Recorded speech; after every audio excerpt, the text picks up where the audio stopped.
Bon, salut. Hier, on a parlé du processus traditionnel d'avant la vie à la vie, la mort et après la mort. Aujourd'hui, nous allons parler du principe biblique d'avant la vie à la vie, de la mort et au-delà de la mort. Le principe biblique commence avec Dieu, Mahou. Et je voudrais que les chrétiens sachent que Dieu n'est pas le nom de Dieu. Dieu, c'est un attribut. Le nom de Dieu, c'est je suis celui qui suis. Ayez, Hacher, Ayez en hébreu, Aego, Aemi en grec. Dieu n'est pas le nom de Dieu, c'est un attribut. Après, les gens vont fabriquer les noms, Jéhovah, Elohim, Yahvé, tout ça. Maintenant, le processus de la vie, il faut savoir, vous êtes en vie, vous êtes dans la vie, vous êtes venu au monde sur un décret de Dieu. C'est ce que nous avons ici, le décret de Dieu. Il dit, créons l'homme à notre image. Vous êtes créés sur un décret de Dieu. Donc, il y a le décret de Dieu, la pensée de Dieu et le matériel de Dieu.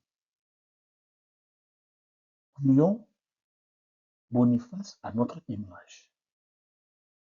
Koshi, Ablabi, Afi, Dagan à notre image. Vous n'avez pas décidé naître.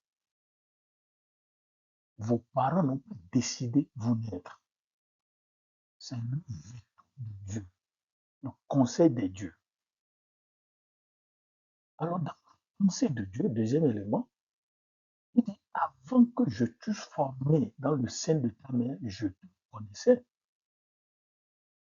Donc, on n'existait pas physiquement, on n'existait pas matériellement, il n'y avait rien qu'on puisse voir maintenant dans la pensée de Dieu, dit, ah voilà Boniface, ah voilà Innocent, ah voilà Denis. Mais la pensée. Alors, Dieu t'a pensé, Dieu t'a dessiné, Dieu t'a catalogué et Dieu t'a outillé. Donc, votre morphologie, la taille, la forme, le teint, l'élan, votre manière de faire les choses. C'est vrai que la société, la famille vont contribuer à cela, mais c'est Dieu qui vous a donné cette forme. Il ne vous a pas seulement créé, mais il a un cahier des charges. Il dit, avant que je t'eusse formé dans le sein de ta mère, c'est Dieu qui t'a formé dans le sein de ta mère. Donc ici, nous ouvrons une parenthèse pour dire, les chrétiens doivent apprendre à se dissocier de la science traditionnelle en matière de ces choses. Ce n'est pas Oli qui t'a conçu. Ce n'est pas l'eau, la forêt, un vaisseau. C'est une science biblique. C'est Dieu, c'est direct, c'est lui. Il n'a pas eu d'intermédiaire. Donc, vous qui êtes chrétien, on vous dit, vous répondez non. C'est mamie qui t'a construit, c'est mamie qui t'a incarné. Tout ça, ce ne sont pas des sciences bibliques. Non. Pendant que je te tissais au sein de la terre. Donc, vous avez le décret de Dieu, la pensée de Dieu, et il n'a pas seulement pensé, dessiné, catalogué, outillé, chargé de mission. Comme Paul l'a dit, vous êtes un ambassadeur. Chaque individu est un ambassadeur. Vous êtes dans le monde à dessein. Alors, qu'est-ce qu'il va faire maintenant? Formons l'homme à notre image. Donc, ce qui nous ramène à notre point 2 ici, le laboratoire de Dieu. Qu'est-ce qu'il a fait? Il a d'abord pris de la poussière, de la terre, de l'argile, comme vous l'appelez. Ça, c'est matériel. Ça, c'est la terre, comme nous l'avons ici. Il a façonné la forme qu'il a pensée, la taille qu'il a pensée, le teint qu'il a pensé. Après avoir fait ça, tu n'es pas encore un homme. Ça, ce n'est que le corps, ça, ce n'est que la tabula rasa, c'est vide, c'est une statue, c'est un art. Tu n'es pas encore un être humain. Pour devenir être humain, alors, il faut ceci, il faut l'Esprit de Dieu. Et on dit, il souffla dans les narines de la terre à laquelle il a donné une forme, et tu es devenu quoi? Une âme vivante. Tu es devenu une âme vivante. Genèse 2, verset 7, Psaume 139.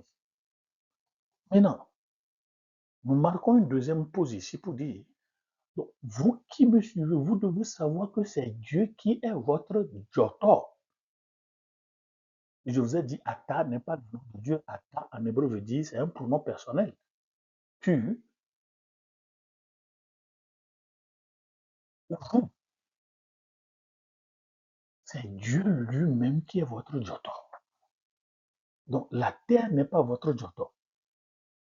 L'eau n'est pas votre Jotor. L'air n'est pas votre Jotor. Le feu n'est pas votre Jotor. Comme on vous l'enseigne, ce sont des philosophies humaines qui sont influencées par ceux qui ont vécu avec Dieu. Quelqu'un m'a dit, le diable est le premier apprenti de Dieu. Un apprenti n'est pas un patron. Est-ce qu'il a eu sa libération? Est-ce qu'il a eu son certificat? Et lorsqu'il va donner la certification à ses autres apprentis, est-ce que son patron était là? En tant que patron, est-ce que vous avez un patron?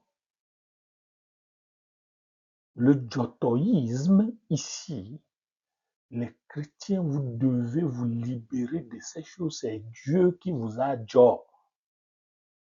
Comment il a pris de la terre? Comment il a soufflé en vous son esprit, pas l'esprit de la sirène, pas l'esprit de la sorcellerie, pas l'esprit de la terre. Ces choses ne sont pas des doctrines bibliques. Ce n'est pas ton grand-père qui t'a dit. Donc, le matériel de Dieu, vous avez le physique plus le spirituel. Donc, Mao, le décret de Dieu, la pensée de Dieu, le matériel de Dieu. Donc, maintenant, il va vous envoyer dans la vie, Agbetome. Pour vous envoyer dans la vie, Dieu s'est choisi un seul canal, la naissance. La naissance. Donc, après vous avoir dessiné, il vous a rendu actif. On dit les regards de l'Éternel se promènent sur la terre. Il va repérer, il envoie son drone, il repère votre père, il repère votre mère, avant qu'aucun d'eux n'exista. Ça, ici, là, nous sommes toujours dans la préscience de Dieu. Rien n'est physique encore. Dieu voit tout ça. Est-ce que la personne doit être née en Afrique, en Amérique, en Europe, en Australie, en Russie? Il voit tout ça. Il va épouser qui? Il va avoir combien d'enfants? Le cahier des charges de chaque individu est complet. Il n'y a pas de tâtonnement. Il n'y a pas de raisonnement de tâtonnement. Il n'y a pas de raisonnement d'élimination. Je vous connais avant de vous mettre dans le sein de votre mère. Et votre papa a arrosé. Donc, vous venez dans le monde par la naissance.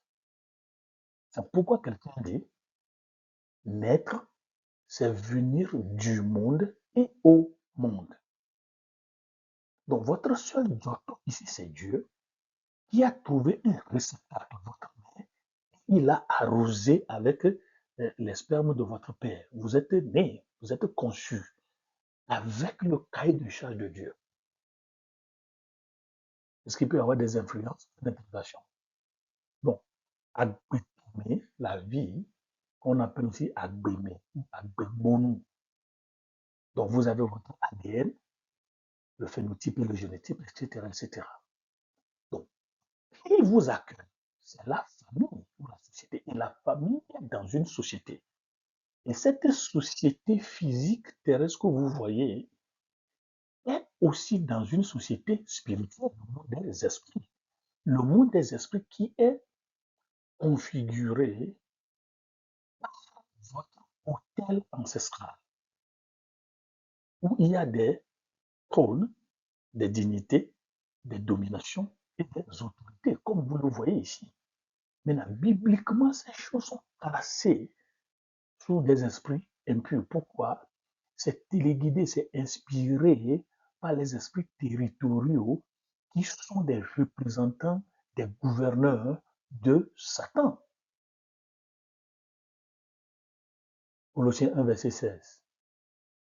C'est lui-même qui a permis ces choses pour lui-même, par lui-même. Il est Seigneur. Donc maintenant, vous êtes né, vous venez dans le monde, vous êtes reçu par votre famille qui est dans une société biologique, société sociologique, société anthropologique, qui est dans une société spirituelle métaphysique. Donc, dans le monde, nous n'avons pas seulement les esprits maléfiques, il y a des esprits bénéfiques. Maintenant, en tant que chrétien, votre esprit, au lieu de l'esprit, on dit esprit tutélaire de la terre, tout ça, l'esprit grand-paternel, grand-maternel, c'est l'esprit de Dieu, celui qui a donné le décret, celui qui vous a façonné et qui vous a mis dans le sein de votre mère. Et c'est pas tout. Il vous a aussi donné des talents. Il a une mission. Il dit, avant que je t'eusse formé dans le sein de ta mère, je te connaissais. Et même à votre naissance ici, il était là. Avant que tu sois sorti de son sein, j'étais là. Dieu est la première sage femme de toute naissance. De toute naissance. Il vous accueille. Il vous met dans une société. Et il vous donne votre cahier de vie. J'étais établi prophète des nations. Donc, il n'y a personne qui soit né sans une mission. Vous avez une mission. Que vous soyez paralytique, que vous soyez bégayant, que vous soyez ceci, vous avez une mission. Et la mission détermine comment vous arrivez dans le monde, les conditions prénatales. Dans la naissance et après la naissance, c'est ce que nous appelons une fondation souveraine. Donc, ici, d'ici jusque-là, c'est la fondation souveraine. C'est Dieu qui décide, c'est son décret.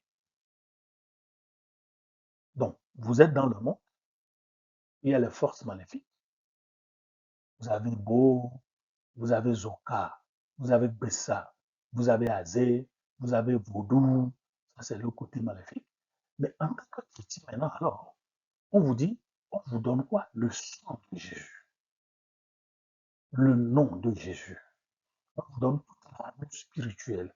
On vous donne l'épée de l'esprit. Ça, c'est la parole. Pour faire quoi? Pour éteindre les traits enflammés de l'ennemi. Éphésiens 6, verset 16.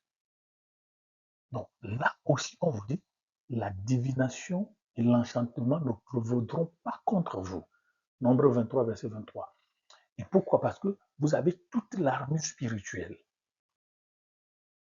Et toute arme forgée contre vous sera alors sans effet. Isaïe 53, verset 17. Pourquoi? Vous êtes plongé dans le sang de Jésus, le sang de la nouvelle alliance, le sang de rachat. Alors, lorsque vous devenez chrétien, parce que nous sommes nés dans un monde corrompu, dirigé par le prince de ce monde, on vous rachète la tête, un taga, le prix du rachat. Donc, vous n'êtes plus sous la gouvernance de Satan, parce qu'on vous a racheté du royaume des ténèbres. Donc, ici, vous avez le royaume des ténèbres. On vous prend ici, on vous lave avec le sang de Jésus, et on vous confesse son nom, et puis on vous amène ici dans le monde de la lumière. Parlons du principe biblique d'avant la vie, dans la vie, à la mort et après la mort. Bon, quoi qu'il se arrive ici, un jour vous allez mourir. Et les chrétiens doivent aussi savoir, le jour que vous allez mourir est déterminé par Dieu. Le nombre de mes jours était inscrit dans ton livre avant qu'aucun d'eux n'existât. Lisez Psaume 139, chers chrétiens. Ce n'est pas les sorciers que vous tuez. Il y a la volonté permissive de Dieu. On peut promettre quelque chose. Bon, tout le monde va mourir. Ça, c'est ce que la Bible dit. Comme nous le voyons ici, dans Hébreux 9, verset 27. Il est donné à chaque homme de mourir combien de fois? Une seule fois. Une seule fois. Donc vous allez dans Koutomé, le royaume de la mort. Dans le royaume de la mort se trouve le séjour des morts. Le séjour des morts. Kouodé, Koutomé. Bon, là, comme notre tête est rachetée, qu'on nous enterre ou pas, on n'a pas de problème. Qu'on nous fasse des funérailles ou pas, on n'a pas de problème. Donc c'est pourquoi les chrétiens, cette affaire de à peu vie, à peu gain, n'est pas notre concerné. On n'est pas concerné. Pourquoi? Vous voyez ça, la flèche jaune là, normalement, hein, la Bible dit, celui qui croit en Jésus, nous passons de Koutomé pour aller à Agbetomé. Notre Jeffrey.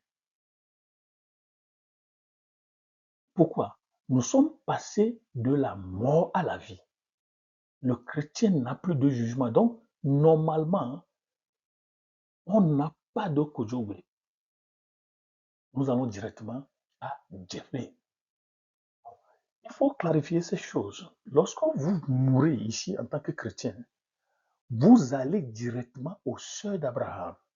Luc 16, verset 19 à 31. Vous êtes là-bas, adorant Dieu.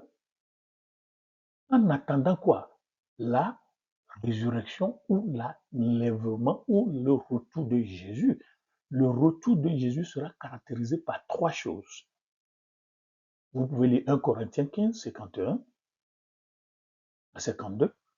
Vous pouvez lire 1 Thessaloniciens 4, versets 16 à 17. Le retour de Jésus sera caractérisé par quatre choses. Il y a la trompette. Ceux qui sont morts en Jésus vont ressusciter. Deuxième chose. Troisième chose maintenant, nous qui ne sommes pas morts, on va nous transformer en un instant. C'est instantané. 4. Et on va vous tirer maintenant à la rencontre de Jésus dans les airs. Donc, ça c'est la première résurrection. Et là-bas dans les airs, pendant 2 ans et demi, il y aura Armageddon sur la terre. Satan va tuer tout ce qui est chrétien. Et c'est pendant ce temps-là, tous ceux qui veulent suivre Jésus disent, oh, on ne croyait pas ceci, c'est arrivé, c'est vrai. Bon, pendant ce temps-là, lorsqu'il y a Armageddon sur la terre, nous sommes dans les airs avec Jésus. Chacun va passer de ce qu'il a fait de sa foi lorsqu'il était encore dans le corps. Ce n'est pas un jugement, c'est un rapport. On connaît le rapport. Et on va compenser chacun selon la manière dont il a vécu. Et quand l'Armageddon va finir, Jésus va alors créer une nouvelle terre et de nouveaux cieux. Les gens disent, oh, comment est-ce que c'est possible tout ça? Mais Pierre vous a dit ça, il dit, ce monde sera ramassé avec fracas et les éléments embrasés se dissoudront, c'est comme ça. Il vous a dit ça. Il n'est pas un scientifique, mais il vous a dit ça. Bon, maintenant, on fait le summum là, et avec Jésus et les anges et les chrétiens morts, ressuscités, les chrétiens non morts transformés, vous descendez sur la nouvelle terre avec Jésus, où vous allez régner avec lui pendant 1000 ans. Pendant les 1000 ans là, Satan sera mis à la prison avec le faux prophète et la bête. Et pendant les 1000 ans, vous êtes sur la nouvelle terre et en fonction de comment vous avez vécu votre vie, il y aura des attributions de fonction. Je ne sais pas comment ça serait. Et après les 1000 ans maintenant, Satan sera libéré. Et il va vouloir toujours faire la guerre. Et on dit le souffle de l'Éternel l'anéantit à jamais. Donc voilà le processus biblique. Votre Giotto, c'est Dieu lui-même. Sa pensée, son décret, son matériel. Et dans mes recherches, on m'a dit même la terre dont on parle là, c'est Golgotha. Dieu était au ciel. Il a envoyé sa main comme ça. Il a pris le sol de Golgotha. C'est pourquoi Jésus devait mourir au Golgotha. Ce n'est pas du hasard. Donc, on a formé Adam dans le jardin et on l'a amené au ciel pendant 3 jours célestes. Il dit, voilà, j'ai créé un homme à notre image. Et Satan se croyait le ténor de la beauté, de la sagesse, de la connaissance, tout ça. Il a refusé de se prosterner à l'homme, l'image de Dieu. Et c'est là où on l'a précipité sur la terre. Il a dit non, pas question. Isaac ramassa un tiers des anges de Dieu, répartis maintenant en tout ce que vous avez. Le chrétien converti, lavé, purifié par le sang de Jésus, ton Jotor, c'est Dieu. Occupe-toi de ton Dieu. Au revoir.